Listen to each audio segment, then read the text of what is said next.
Metabolic syndrome Bharat में 3 में से 1 व्यक्ति इसका शिकार है। किसी परिचय के मोहताज नहीं है डॉक्टर अनूप मिश्रा। 5 साल इसके लिए रिसर्च किया, एविडेंस बेस्ड इसमें आपने बोला है, लेकिन इसमें एक बड़ी चीज यहाँ पर आपने लिखी है, कॉमन सेंस। गेहूं एक बीमारी है, मत खाओ। राइस से क्या दुश्मनी है? ये बहुत डिफिकल्ट क्वेश्चन है कि डायबिटीज कैसे खत्म किया जा सकता है इंडिया से पूरी तरह से? 60% लोग जो हैं वो रिमिशन में चल रहे हैं, मतलब उनको दवा की जरूरत नहीं है, उनका शुगर बिल्कुल ठीक है। मेटाबॉलिक सिंड्रोम भारत में 3 में से 1 व्यक्ति इसका शिकार है। 10 करोड़ डायबिटीज के मरीज हैं भारत में। ये दुनिया का शुगर कैपिटल है। देश में 4 करोड़ से ज्यादा लोग थायराइड के शिकार हैं। भारत में हर साल 15 लाख से ज्यादा कैंसर के मरीज बढ़ते हैं। करीब 9 लाख लोग सालाना कैंसर से जान गंवा रहे हैं। ये वो आंकड़े और बीमारियां हैं जो भारत में पहले बहुत आम नहीं थी। भारत जिनसे दुनिया को पढ़ने लिखने, बोलने, भोजन, धर्म और कर्म का पाठ पढ़ाया है, उसी भारत में पिछले करीब 5 दशक में ये रोग आम हो गए हैं। आखिर हम ऐसा क्या गलत कर रहे हैं? हमारे खान पान में, हमारी लाइफस्टाइल में क्या गड़बड़ी हो रही है जो लाइफस्टाइल डिजीजेस के मामले में भारत वर्ल्ड कैपिटल बन गया है? क्या डायबिटीज को खत्म किया जा सकता है? क्या मेटाबॉलिक डिजीजेस से मुक्ति पाई जा सकती है? क्या कम उम्र के लोगों को हो रहे हार्ट अटैक को रोका जा सकता है? आज सबसे बड़ा सवाल यही है और इससे बड़े सवाल को लेकर हम देश के सबसे बड़े डॉक्टर के पास आए हैं। किसी परिचय के मोहताज नहीं है डॉक्टर अनूप मिश्रा। देश के जाने माने एंडोक्रिनोलॉजिस्ट हैं और इनको बीसी रॉय अवार्ड भी मिला है। साथ में भारत सरकार ने पद्मश्री से सम्मानित किया है इन्हें। National diabetes, obesity and cholesterol foundation के हेड हैं डॉक्टर मिश्रा। डॉक्टर अनूप, स्वागत है आपका प्राइम पॉडकास्ट में। हम बहुत सारे सवाल आपसे करने वाले हैं और आपकी ये जो बुक अभी हाल ही में लॉन्च हुई है, smart calories and common sense, ये बुक बहुत सालों की रिसर्च है जिसमें आपने मिथ्स ब्रेक किए हैं। इससे जुड़े हम सारे सवाल आपसे पूछेंगे, लेकिन सबसे पहले तकरीबन 20 साल से ज़्यादा मैं आपको जानती हूँ। क्या इस बुक में वो भी राज है कि आप एंटी एजिंग के बारे में आपने कुछ लिखा हुआ है, आप वैसे के वैसे ही हैं? What is the secret doctor Mishra? या आप, इनफैक्ट मैं तो कहूँगी आप रिवर्स एजिंग में जा रहे हैं? विभा, पहले तो आप बहुत खुशी हो रही है आपसे मिलकर। मुझको याद है कि हम गोवा के एक कॉन्फ्रेंस में मिले थे और तब से एक दूसरे को जानते हैं। तो thank you for inviting me here. देखिए, एजिंग की जहाँ तक बात है, रिवर्स तो कोई कर नहीं सकता। हाँ, उसको डिसेलरेट यानी कि उसको बढ़ने से, उतना तेज़ी से बढ़ने से हम बचा सकते हैं। और ये आपने एजिंग की बात बहुत अच्छी कही, क्योंकि इंडियंस में एक्सेलरेटेड एजिंग है। यानी कि आज आप कह रहे हैं आप 50 साल के हैं, अंदर की उम्र आपकी 65 साल है। अंदर की उम्र मैटर करती है। तो ये नहीं कि मैंने कोई रिवर्स कर दिया या मैंने बहुत बिल्कुल एक जगह खड़ा कर दिया अपनी एज को, ऐसा कुछ नहीं है। एजिंग के साथ सब लोग एज होते हैं, लेकिन अंदर की एजिंग को, अंदर के स्वास्थ्य को हमको बनाए रखना है, वो मैंने बनाने की कोशिश करी है। और उसके लिए डिसिप्लिन सबसे ज़रूरी है। डिसिप्लिन आपकी एक्सरसाइज में, डिसिप्लिन आपकी डाइट में, डिसिप्लिन कि आपने स्मोकिंग नहीं करी, अल्कोहल अगर कभी लेना है तो एक बार करीब 2-3 महीने में ले लिया। ये सारी डिसिप्लिन लेकर मैं चला हूँ, अपने वेट को मेंटेन करके चला हूँ। और आपने बोला एक ये वेट एक बहुत बड़ी चीज़ है जो कि एजिंग के लिए, जब जिसका वेट बढ़ता जाता है उसकी एजिंग बढ़ती जाती है। तो देखिए, मेरा वेट आप से जब मिला था तो उतना ही था, 72 kg। आज वही है 72 kg। मैं वही हैरान हूँ, 20 साल से ज़्यादा हो गए और आपने वो वेट मेंटेन किया हुआ है। यही मैं कह सकता हूँ। सब दर्शकों से भी मैं यही कहूँगा कि अगर आप डिसिप्लिन्ड हैं तो आपकी कई बीमारियों से बचे रहेंगे। आपकी इंटरनल एजिंग जो है वो इतनी तेज़ी से भागेगी नहीं जितना कि और लोगों की भागती है। बीसी रॉय अवार्ड, पद्मश्री से भी आपको नवाजा गया। आप 2 फॉर्मर प्राइम मिनिस्टर्स के डॉक्टर भी रह चुके हैं। Life I am sure hectic होती है, किसी भी डॉक्टर के लिए बहुत हेक्टिक होती होगी। तो आपका क्या मतलब कह सकते हैं हम सीक्रेट की क्या डाइट से इसको मेंटेन किया जा सकता है, इस हेक्टिक लाइफस्टाइल से डील किया जा सकता है? देखिए केवल डाइट नहीं, अगर आप डाइट करेंगे, एक्सरसाइज करेंगे। देखिए मैं 6 बजे मैं निकल जाता हूँ वॉकिंग के लिए, और इसमें कोई डिले नहीं करता, इसमें कोई कोताही नहीं करता मैं कि 40 मिनट रोज़ वॉक करनी है। और 7:30 बजे मैं आ जाता हूँ हॉस्पिटल में, फर्स्ट पेशेंट 7:30 बजे मैं देखता हूँ। तो बिल्कुल स्ट्रिक्टली मेरी लाइंस ड्रॉन है कि इतने बजे मुझको ब्रेकफास्ट करना है, इतने बजे मुझको खाना खाना है, यही खाना खाना है इतनी क्वांटिटी में। ओनली थिंग जब मैं थोड़ा सा इंडल्ज करता हूँ वो डिनर पर। दोपहर तक मैं पेशेंट देखता हूँ, उसके बाद मैं रिसर्च, लिखना पढ़ना, एडमिनिस्ट्रेशन, बहुत सारी चीज़ें करता हूँ। तो ये अगर हमने कंपार्टमेंटलाइज कर लिया अपनी ज़िंदगी को, और उसमें लाइफस्टाइल फैक्टर्स जो हैं जो आपकी हेल्थ को ठीक रखते हैं उसको सही तरह से इनकॉर्पोरेट कर लिया, और 90% ऑफ द टाइम आपने ये ठीक से कर लिया, तो आप कई चीज़ मैनेज कर लेंगे, लोगों से ज़्यादा काम कर लेंगे आप, और फिर भी अपने स्वास्थ्य को आप मेंटेन रखेंगे। तो हो सकता है पीएम मोदी का भी यही सीक्रेट हो, जो इतना काम करते हैं और अपने आप को इतना मेंटेन रखते जी हैं। बिल्कुल, मैं तो कहता हूँ कि पीएम मोदी का और सारे जितने मैंने प्राइम मिनिस्टर्स देखे हैं, पीवी नरसिम्हा राव जी और अटल बिहारी वाजपेयी जी, सब लोग इसी आधार पर चलते हैं कि डिसिप्लिन हो तो सारा काम हो जाए।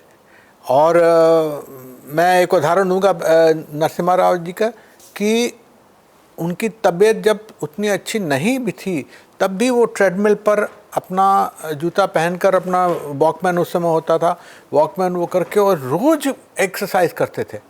तो देखिए ऐसी डिसिप्लिन के सब लोग अगर नहीं गए तो वहाँ तक पहुँचेंगे नहीं पहले तो, और जब पहुँचेंगे तो बड़े बड़े काम करेंगे जैसे मोदी जी कह रहे हैं और हमारे दोनों प्राइम मिनिस्टर ने किया, और पूरे देश को आगे बढ़ा कर ले जाएंगे।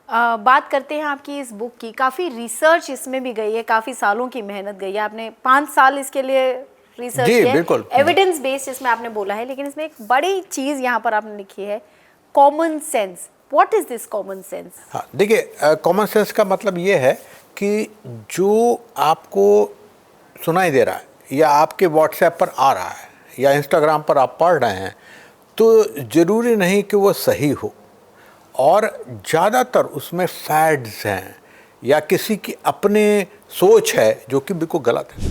तो ऐसे जो फॉरवर्ड आते हैं उसमें 80 to 90% तो गलत होते हैं।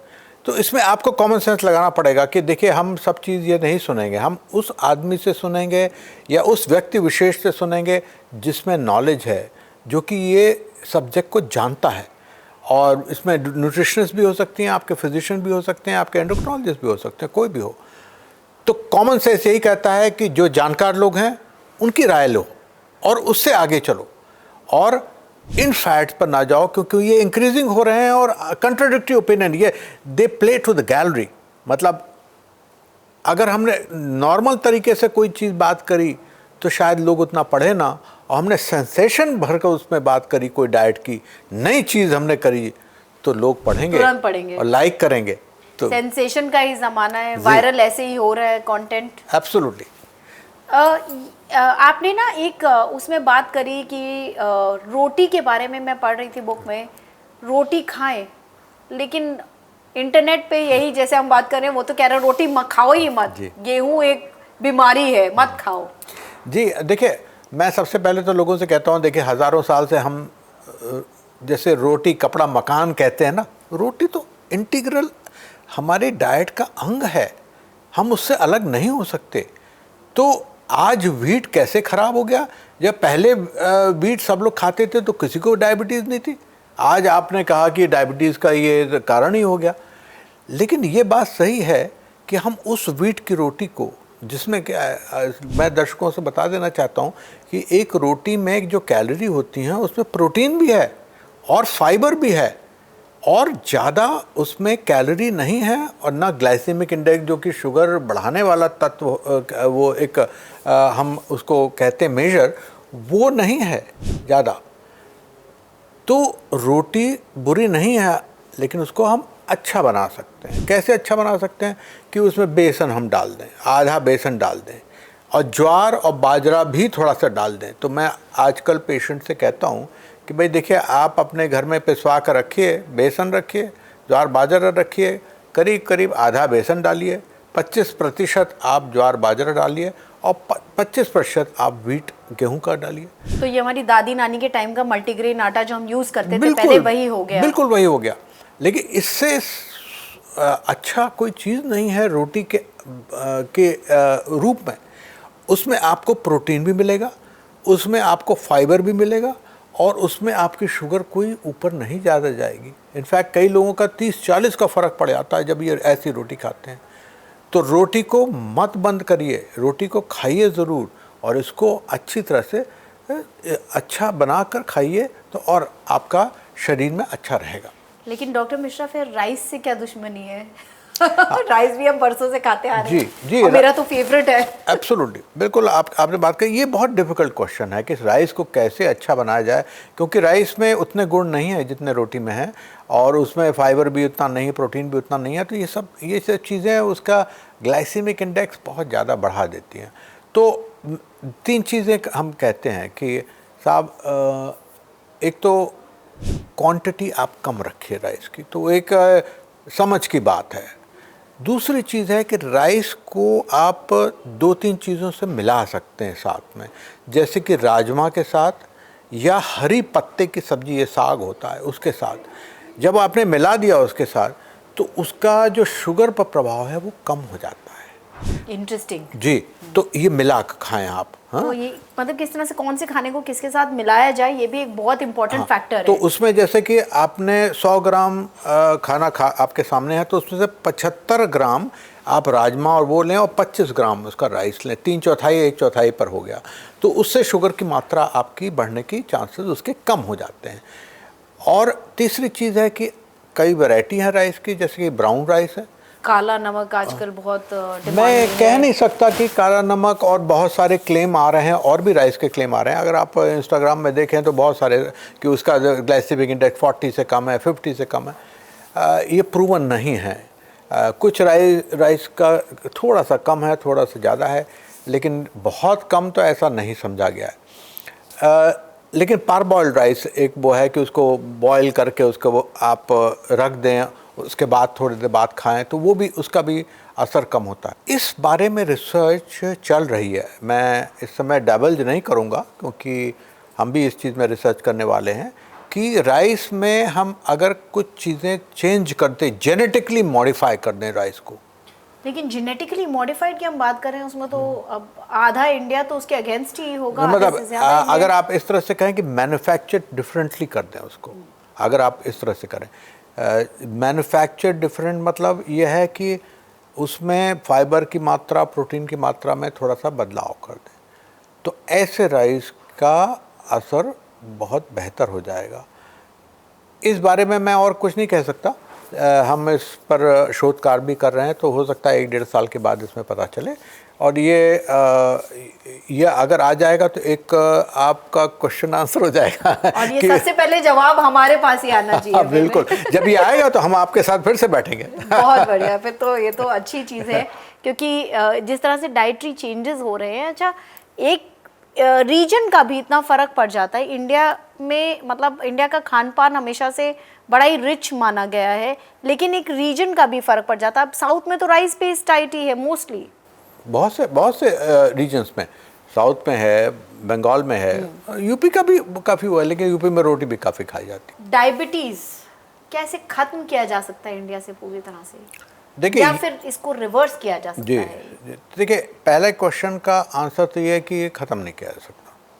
मैं आपको बता दे रहा हूँ कि आप जो भी करें, डायबिटीज़ तो रहेगी, और बट इसको to stop the climb the way it is going up, that is important. कि उसका जो कर्व ऊपर ही ऊपर चलता चला जा रहा है, उसको हम ऐसे कर दें, बहुत बड़ा अचीवमेंट हो जाएगा इंडिया के लिए। तो नंबर 2 जो आपने सवाल पूछा कि साहब रिवर्स कैसे किया जाए, देखिए, रिवर्स तो एक वर्ड ठीक है नहीं, रिमिशन एक सही वर्ड है। रिवर्स मतलब क्या है? खत्म, क्योर कर दें, आए ना, कोई एक व्यक्ति विशेष है, डायबिटीज़ है, उसको हमने ऐसा कुछ किया कि वो रिवर्स हो गई, उसने पूरी ज़िंदगी वो फ्री हो गया, ऐसा कुछ नहीं हो। लेकिन रिमिशन का मतलब है कि आपकी शुगर ठीक रहे, आपको कोई दवा की ज़रूरत ना पड़े, ये रिमिशन है।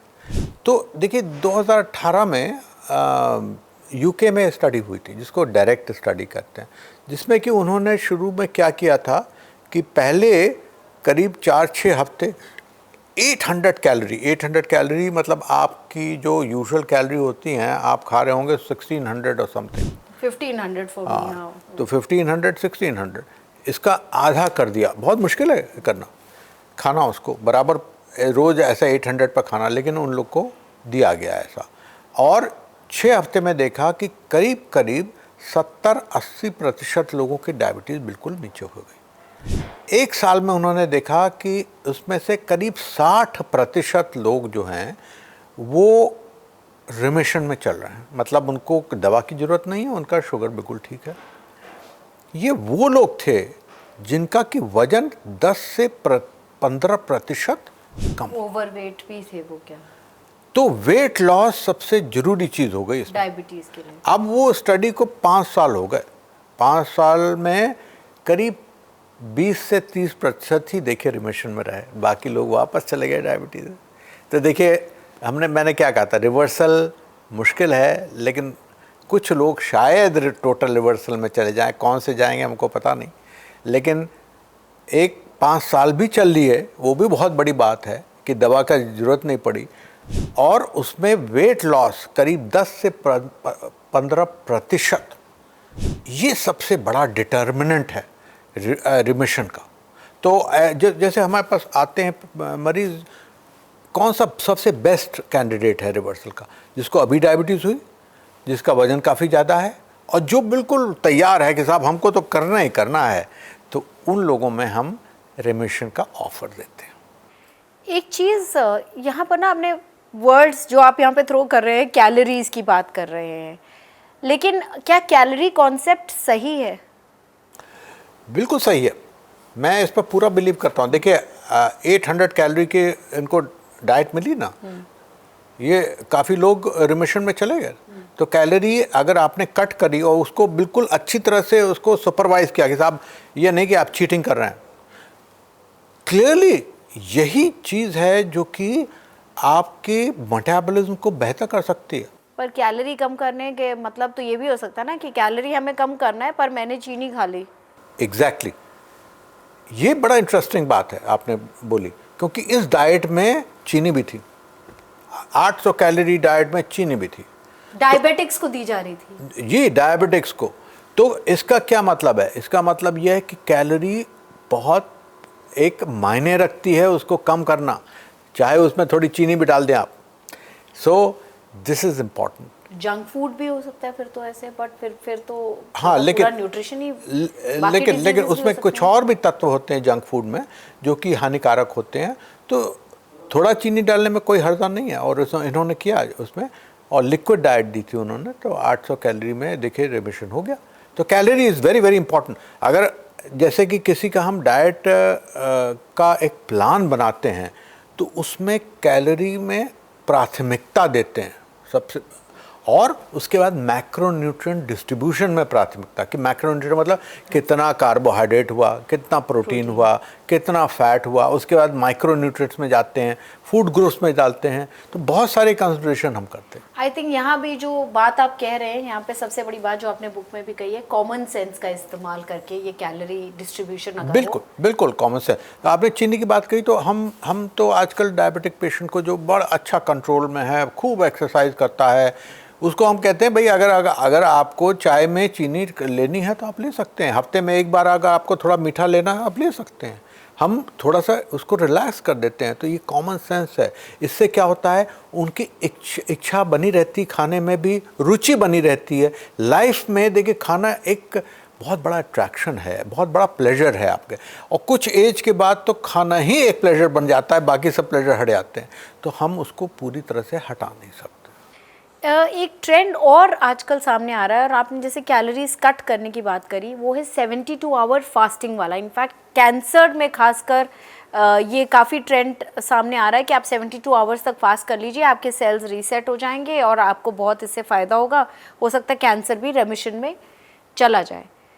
तो आपका इस ट्रेंड के बारे में क्या कहना है? देखिए, ये जो सो कॉल्ड फास्टिंग है, इंटरमिटेंट फास्टिंग है, 72 आवर्स फास्टिंग है, 2 आउट ऑफ 7 डेज फास्टिंग है, 16 hours out of 24 hours fasting है, इसमें शॉर्ट टर्म वेट लॉस, कुछ शुगर पे असर, कुछ कोलेस्ट्रॉल पर असर, ये सब संभव है शॉर्ट टर्म में।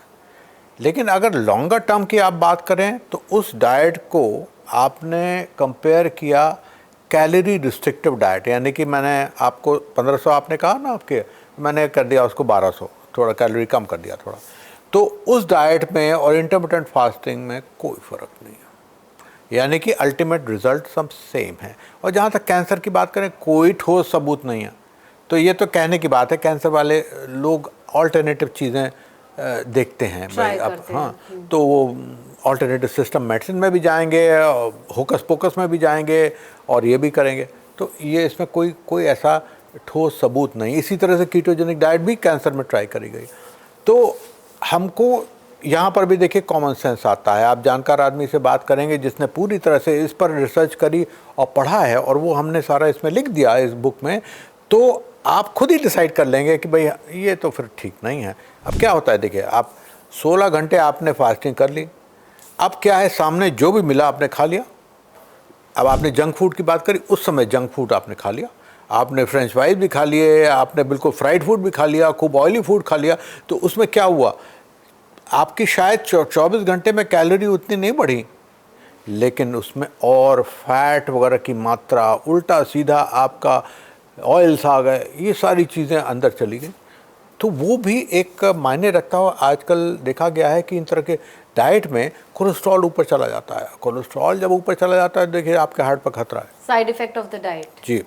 तो fasting is not that healthy जितना कि इसको, और दैट ग्लैमरस जितना इसको, मतलब साइंटिफिकली हमको उसमें बहुत जो प्रूवन बेनिफिट हैं वो प्रॉब्ली शॉर्ट टर्म के लिए है, लॉन्ग टर्म के लिए नहीं है। तो हम 2 महीना, 3 महीना, 4 महीना ट्राई कर लेते हैं, और अंडर सुपरविजन ट्राई करना है। सब ट्राई कर नहीं सकते। देखिए, किस में इंटरमिटेंट फास्टिंग नहीं, प्रेग्नेंट वुमन में नहीं, टाइप 1 डायबिटीज़ में नहीं, जिसकी किडनी ख़राब हो उसको नहीं, लिवर के प्रॉब्लम जिसको हो उसको नहीं। तो इस तरह की बहुत सारी डिजीज़ेस हैं, उसमें इंटरमिटेंट फास्टिंग हम कर नहीं सकते। डॉक्टर मिश्रा, लोग वही हैं, जेनेटिक्स वही हैं, फिर डायबिटीज़, लाइफस्टाइल डिजीजेस क्यों इतना बढ़ रहे हैं? देखिए, आंसर बड़ा सिंपल है कि लोग वही हैं, लेकिन उनका डाइट बिल्कुल फ़र्क है। डाइट में जो अवेलेबिलिटी ऑफ डाइट है, it is increase tremendously over a period of time. तो कहाँ हमको पहले अकाल का सामना करना पड़ता था, आज हमारे सामने आप इस स्टूडियो से बाहर निकलेगा तो वह 50 दुकानें मिलेंगी जिसमें कि कोई ना कोई छोले भटूरे इस तरह से बेच रहा होगा। इसी तरह से आपको अगर भूख लग रही है तो आपने ज़ोमैटो वो कर दिया, खट से वो ले आए। तो availability, accessibility of diet, and mostly it is junk diet, is everywhere. आप यहाँ की बात करेंगे अर्बन दिल्ली में, but same thing is occurring in somewhere in Vallabhgarh, 40 kilometers away, and to some extent also in villages. तो villages में काफ़ी जाता हूँ, तो मैं देखता हूँ कि दुकानों पर जो चीज़ें मिलती हैं उसमें या तो चाट वगैरह मिलती है, या और कचौड़ियाँ मिलती हैं, समोसे मिलते हैं, और वहाँ पर लटका होता है सारी चिप्स, और वहाँ पर कोला मिलता है। देखिए, वो लोकल भी कोला होता है और वैसे भी। तो ये सारी अवेलेबिलिटी, एक्सेसिबिलिटी बढ़ गई, आपके बाइंग पावर बढ़ गई, तो you have more money for food. So food is in excess now, which was deficient, now in excess. That is something which needs common sense to eat. कि common sense आप लगाएं, आपके पास knowledge हो कि हम क्या फूड खाएं। Now this knowledge is missing in many people who are in the middle class और lower middle class और lower class। उनमें शायद फूड क्या सही खाना है, जो खा रहे हैं उसके ख़राब असर क्या हैं, ये सब उतना पढ़ाया नहीं गया, उतना समझा नहीं गया। तो वो एक बात है, और यहीं पर ज़्यादा चल रही है। देखिए अब हायर क्लास में उतना नहीं है डायबिटीज जितना कि मिडिल क्लास और लोअर। ये सवाल था मेरा, क्योंकि अगर अवेलेबिलिटी अच्छी बढ़ गई है या है तो अवेयरनेस भी तो है उतनी। तो अगर हायर क्लास की बात करें, उनके पास जिम्स हैं, उनके पास ट्रेडमिल है, वो डॉक्टर्स की अवेलेबिलिटी उनके पास है, न्यूट्रिशनिस्ट की अवेलेबिलिटी है, पर्सनल न्यूट्रिशनिस्ट हैं उनके पास नॉलेज है, तो वो लोग अपना अच्छा कर रहे हैं, बेटर कर रहे हैं। सब लोग नहीं अच्छा कर रहे, लेकिन मिडिल क्लास और लो मिडिल क्लास ये एक वर्ग है जिसको और अच्छा करना है, और उसके लिए उनको ज्ञान देना, उनको अवेयरनेस देना, उनके लिए पार्क बनाने, वॉक करने के लिए, ये सब ज़रूरी है। तो ये सब देखिए, अब 30 साल पहले की बात और अभी की बात बिल्कुल फ़र्क है।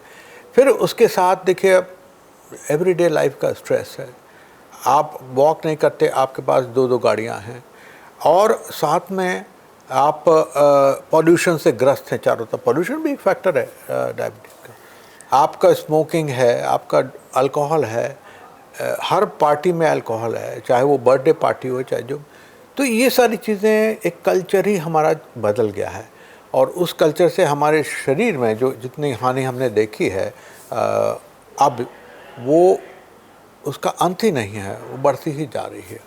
इस कल्चर में एक चेंज और आया है, प्रोटीन सप्लीमेंट्स। प्रोटीन पे इतना ज़्यादा फोकस किया जा रहा है, तो क्या ये सही है, गलत है? आपकी बुक में पढ़ रही थी तो उसमें मेरे को ये लगा कि मतलब बहुत हमें अगेन कॉमन सेंस जी जो यूज़ नहीं कर रहे हैं। देखिए, इसमें दो चीज़ें हैं, आपको मैं बता दूं। एक तो इंडियंस में प्रोटीन जितना वो लेते हैं उसकी मात्रा कम है। तो जैसे कि अगर आप अमेरिकन को देखें तो वो करीब करीब 20% ऑफ द होल कैलोरीज, आप 1500 लेते हैं तो 20% उसका, तो वो प्रोटीन लेते हैं। उसमें मीट है, उसमें हैम, बेकन वगैरह सब कुछ है, ये सब तो हाई क्लास प्रोटीन है वो। तो वो सुबह भी लेते हैं, शाम को भी लेते हैं सब। और हमारे में वेजिटेरियन लोग ज़्यादा हों, और जो लोग मीट खाते हैं वो कम मात्रा में खाते हैं, तो हम 12% प्रोटीन लेते हैं। 12% एडिक्वेट नहीं है, वो पर्याप्त नहीं है। और हमारी मसल्स जो है बिल्कुल कमज़ोर है, मेरी खुद की मसल्स कमज़ोर है। तो हम उसका क्या वो है, मसल जो है वो ग्लूकोज को मेटाबलाइज करती है। तो लोग फैट की बात करते हैं कि शरीर में फैट ज़्यादा हो गया तो डायबिटीज़ ज़्यादा हो गई, ये मसल कमज़ोर हो गई तो डायबिटीज़ ज़्यादा हो गई। तो मसल एक बहुत इम्पॉर्टेंट अंग है, उसको हमको डायबिटीज़ का जहाँ तक सवाल है, और मेटाबॉलिक डिजीज़ का सवाल है, हमारी परफॉर्मेंस का सवाल है, और देखिए स्पोर्ट्स का सवाल है। हम कोई भी मेजर इंटरनेशनल धावक का हमारे पास नहीं है, कुछ हैं 1-2। तो ये प्रोटीन हमको ज़्यादा ज़रूरत है, इसमें कोई शक नहीं। लेकिन उसका जो मात्रा है वो हम कैलकुलेट करते हैं। जैसे कि मात्रा कैलकुलेशन में एक आप हैं, आपके लिए 0.8 ग्राम पर केजी के हिसाब से प्रोटीन उसमें हम कैलकुलेट करते हैं, वो उतना प्रोटीन देते हैं। लेकिन जिस आप फैट की बात कर रहे हैं कि हाई प्रोटीन दे दो, सप्लीमेंट्स यूज सप्लीमेंट दे दो, वो उसमें कुछ प्रॉब्लम है। तो देखिए, 2 तरह के लोग हैं।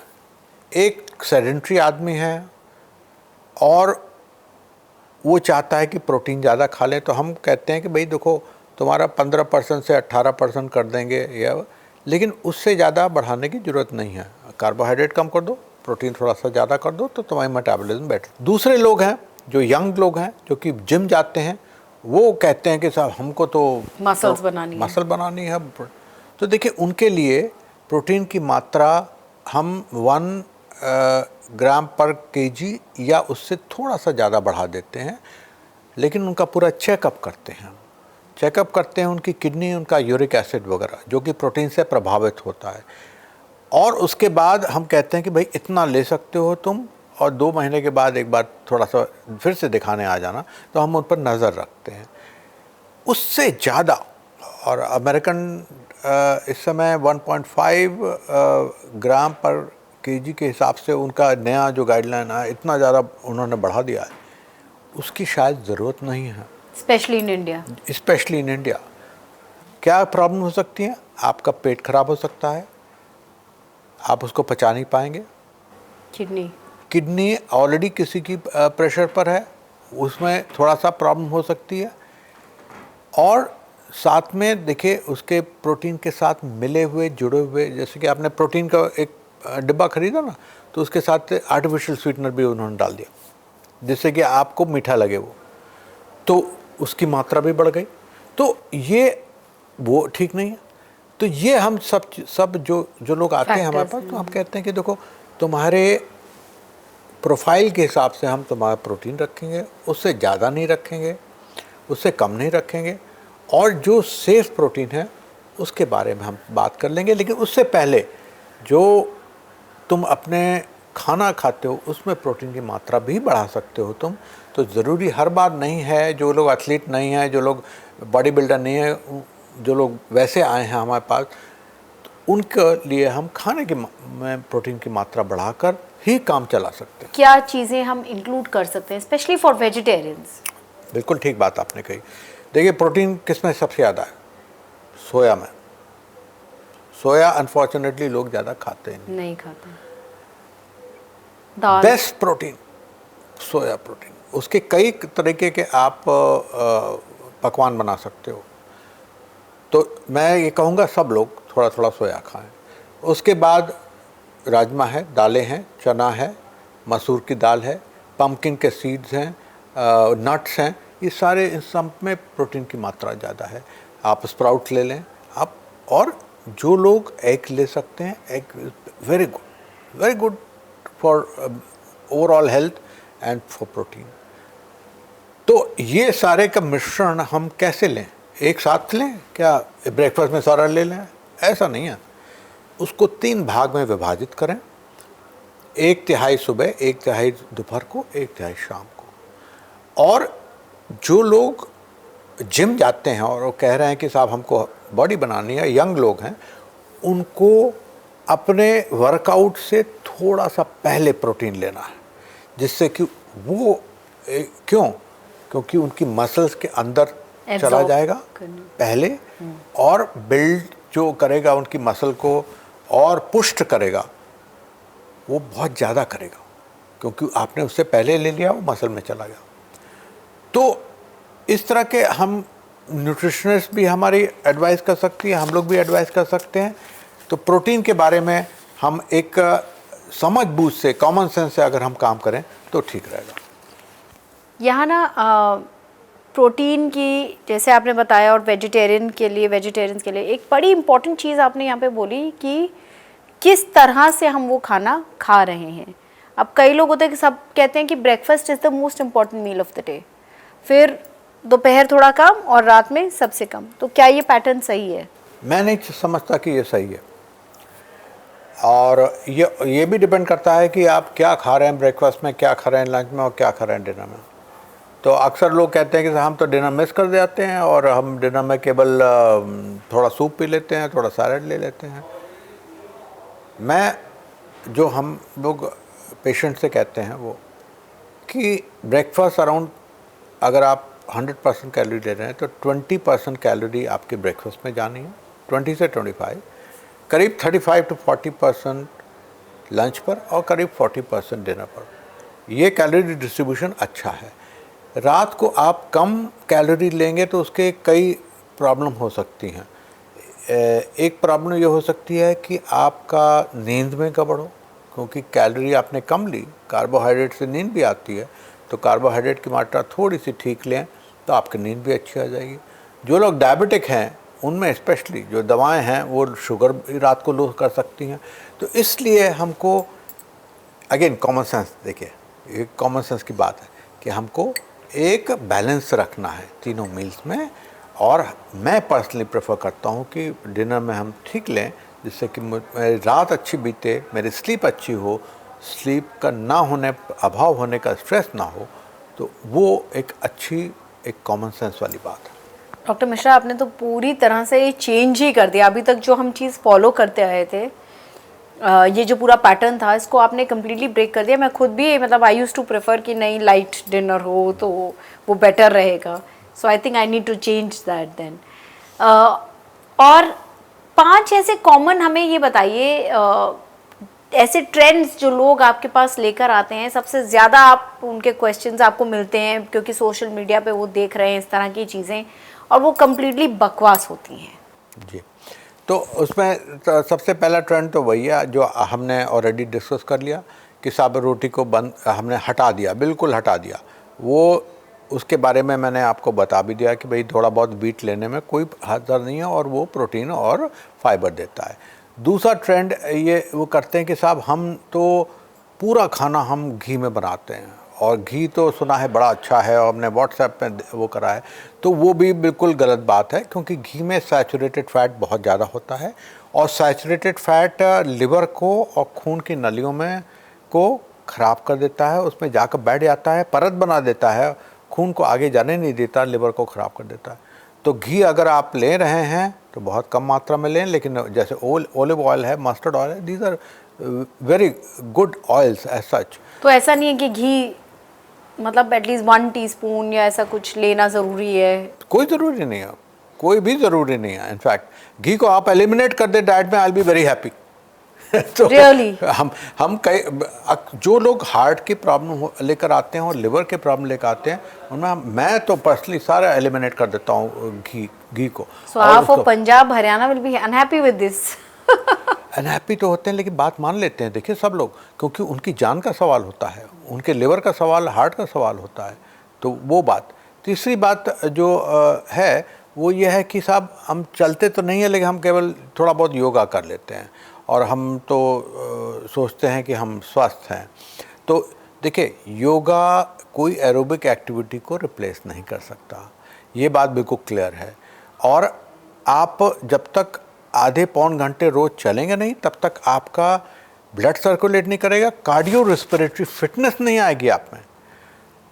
तो योगा आप उसके बाद करें, लेकिन कार्डियो रेस्पिरेटरी फिटनेस और शुगर के लिए एरोबिक एक्टिविटी, चाहे वो वॉक करें, चाहे बैडमिंटन खेलें या फिर आप डांस करें, महिलाएं डांस कर सकती हैं, रस्सी कूद सकती हैं, ये सब चीज़ें ज़रूरी हैं।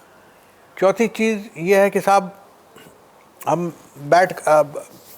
बैठ कर थोड़ी और भी एक्सरसाइज हम ऐसे करते हैं, हाथ के ऐसे करते हैं। तो मैं क्या करता हूँ, मैं उनका ग्रिप स्ट्रेंथ करता हूँ। ग्रिप स्ट्रेंथ एक सिंपल टेस्ट है, उसमें एक डायनामोमीटर होता है, उसको ऐसे करके, जैसे कि वो मेले में होता था ना कि ऐसे करके आप अपनी स्ट्रेंथ चेक करें, वही स्ट्रेंथ हम चेक करते हैं। तो ऐसे करके उसकी नीडल मूव करती है तो आपको बता देती है कि आपकी कितनी स्ट्रेंथ है। उसको ग्रिप स्ट्रेंथ कहते हैं। ग्रिप स्ट्रेंथ जिसकी लो हो वो उसको हार्ट डिजीज़ और उसको कैंसर वगैरह सब होने की चांसेस ज़्यादा होते हैं। तो इसको सार्कोपीनिया कहते हैं कि मतलब मसल की पावर बिल्कुल कम, ऐसा इंडियंस में बहुत ज़्यादा देखा गया है। तो स्पेशली फीमेल्स में 50 साल के बाद जैसे ही मेनोपॉज होता है वैसे ही उनकी मसल स्ट्रेंथ बिल्कुल नीचे जाने लगती है। बोन हेल्थ, और मसल स्ट्रेंथ के साथ बोन हेल्थ जो आपने बताया, और उसके साथ हार्ट पर भी असर पड़ता है। तो ये सब चीज़ें जुड़ी हुई हैं। तो कहते हैं साहब हम ऐसे कर लेते हैं एक्सरसाइज। मैंने कहा नहीं, आपको महिलाओं को थेराबैंड की एक्सरसाइज करनी चाहिए, जो रेजिस्टेंस एक्सरसाइज हैं। थेराबैंड प्लास्टिक के बैंड होते हैं, उसमें लोअर साइड से हायर डिफ़िकल्टी तक होता है। तो जैसे कि येलो बैंड एक लोअर साइड का बैंड, तो उसमें रेजिस्टेंस उतना ज़्यादा नहीं होता है। तो उसको आप ऐसे खींचें, पैर में लगाकर आप पैर को करें। बहुत तरह के एक्सरसाइज हैं हमारे पास, उसके फ्लायर्स हैं जो कि हम, और ये वीडियोज़ हैं जो हम पेशेंट को देते हैं। आदमियों को हम कहते हैं आप वेट्स करिए, तो आप वॉकिंग करिए, आप वेट्स करिए। तो कितना वॉकिंग करिए, अराउंड 40 मिनट करिए, और वेट्स 5 मिनट 5-10 मिनट करिए, 50 मिनट आपका हो गया। उसके बाद आप योगा करिए, हमको कोई आपत्ति नहीं। ये रूटीन होना चाहिए इंडियंस का, क्योंकि उनकी मसल भी ठीक रखनी है, उनका हार्ट भी ठीक रखना है, उनके आर्टरीज में खून भी हमको बहाना है। तो ये सारी चीज़ें तभी संभव है जब हम मिक्सचर ऑफ एक्सरसाइजेज ये करें। तो केवल बैठ कर और थोड़ा बहुत करना। तो कुछ लोग कहते हैं कि साहब हम तो चल नहीं पाते हैं घुटनों के कारण, या तो हम उनके लिए भी थेराबैंड की एक्सरसाइज बताते हैं। और एक और विशेष तरह की एक्सरसाइज वो बड़ी इंटरेस्टिंग है, क्योंकि वो प्रूवन है, बिल्कुल साइंटिफिकली प्रूवन है। उसमें जैसे कि आप अगर कैमरे को पैर पर मेरे जरा उस पर वो करें, तो ऐसे है, मैंने ऊपर किया और फिर नीचे किया, फिर ऊपर किया 5 सेकंड रखा, फिर नीचे किया। ये इसको कहते हैं सोलियस पुशअप। ये वाली जो मसल्स हैं वो स्ट्रेच होती हैं और रिलैक्स करती हैं। इससे कारण जो ब्लड सर्कुलेशन है तेजी से ऊपर जाता है। तो ये बैठ के हम चेयर पे बैठ के कर सकते हैं ऐसे, ये ऊपर और नीचे, इसमें हम ऊपर पर स्ट्रेच करेंगे। आप इतना स्ट्रेच करेंगे कि आपकी यहाँ की मसल स्ट्रेच हो जाए। तो इसको कहते हैं सोलियस पुशअप्स। सोलियस वो मसल है। तो ये 200 सुबह नाश्ते से पहले, 200 खाने से पहले दोपहर के, और 200 शाम को खाने से पहले। ये तो बैठे बैठे की जा सकती है। एग्जैक्टली। तो जो एल्डरली लोग हैं जिनकी घुटना नहीं चल पाते, मैं ये कहता हूँ कि आप ये वाली एक्सरसाइज करिए, क्योंकि इसमें जो शुगर का डिक्रीज दिखाया गया है, ऑलमोस्ट 25 to 30% शुगर पोस्ट वाली, बाद वाली, खाने के बाद वाली, वो कम हो जाती है। So you can feel the stretch here. Absolutely. और इसको आप 200 आसान, कोई भी 200 आसानी से कर सकता है। कोई कहता है साहब हम तो चलते चलते थक जाते हैं, इसमें आप थकेंगे नहीं, और ये इतनी बेनिफिशियल है। हाँ। तो देखिए, एक्सरसाइज के बारे में अक्सर लोगों का करिए, हमारे पैर में दर्द होता, हम चल नहीं पाते, महिला तो एक बुक मुझे लग रहा है अब आपको एक्सरसाइज पे भी लिखनी पड़ेगी। बिल्कुल सही बात है, नेक्स्ट बुक मेरी एक्सरसाइज पर होगी। We hit the nail on the head. तो उसके ऊपर अब आपकी नेक्स्ट बुक आएगी। जी। डॉक्टर मिश्रा, बहुत ही मज़ेदार यहाँ पे बातें हो रही हैं और इससे हमें बहुत कुछ सीखने को मिल रहा है। एक रैपिड फायर राउंड हम आपके साथ करना चाहेंगे, और उसका येस नो, क्योंकि आपके पास हर चीज़ का बहुत डिटेल में आंसर है, लेकिन ये एक रैपिड फायर करेंगे। आपने वैसे कुछ तो आंसर कर ही दिया इसमें, घी, येस और नो। घी का no. Ghee versus oil. Ghee versus oil, good oil, olive oil, canola oil, mustard oil, yes. Mangoes for diabetics are poison. No तो नहीं कहूँगा मैं, यस तब कहूँगा कि जब आप कोई चीज़ रिप्लेस कर दें डाइट से। जैसे कि आप 2 ब्रेड खा रहे हैं सुबह, उसको रिप्लेस कर दें और 250 ग्राम मैंगोज के जगह रख दें। तो ये हमारी रिसर्च है, और फर्स्ट टाइम इंडिया में हमने ये बताया है कि मैंगो आप खा सकते हैं, प्रोवाइडेड आप ऊपर से मत खाएं। सारा आप खा लिया, ऊपर से खा लिया नहीं, आपने ब्रेड को हटा दिया और तब थोड़े से मैंगो खा लिए। एक वो 250 ग्राम एक मैंगो। बेसिकली कैलोरी बैलेंस कर दी। एग्जैक्टली। और इससे क्या हुआ, शुगर भी कम बड़ी नहीं, कम हो जाती है। हमने देखा है कि 2 महीना जैसे ऐसे किया लोगों ने, तो उनकी शुगर भी कम हो गई, इनका वेट भी कम हो गया। Mango actually becomes beneficial in this regard. तो ये हमने एक समझ लीजिए कि लोगों के ओपिनियन के अगेंस्ट हमने रिसर्च करके दिखा दिया। और ये खाली डायबिटिक्स के लिए है या फॉर एनीवन? For anyone.